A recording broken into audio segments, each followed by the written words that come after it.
Analysis determines how American Swansea's Bob Bradley really sounds.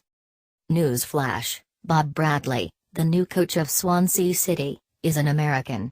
He has a New Jersey accent and uses American words for things.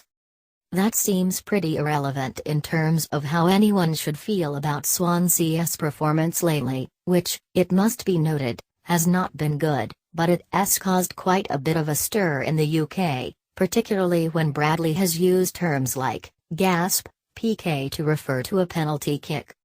But how American-sounding is Bradley in the way he discusses soccer?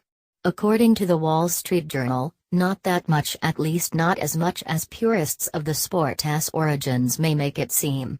The Wall Street Journal watched every pre-game and post-game press conference of Bradley's since he joined the Swans, along with his appearances on BBC's weekly highlights show, and kept track of his Americanisms versus Britishisms. All in all, Bradley stuck pretty close to British lingo.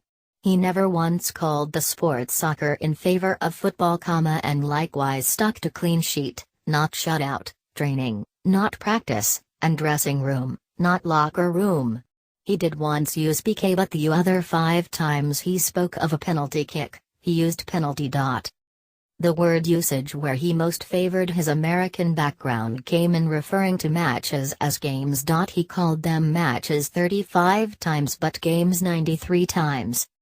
The other area where he sounded most like an American came down to his accent, which is pretty understandable, as he has pronounced the Premier League's name as Premier rather than the British Premier. Somehow, he did use the British version once, despite 19 times pronouncing it the American way.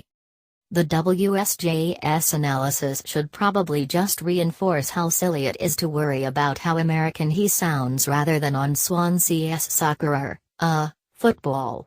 But as long as the Swans keep struggling and look at risk for relegation, the criticism of Bradley won't stop, relevant or otherwise.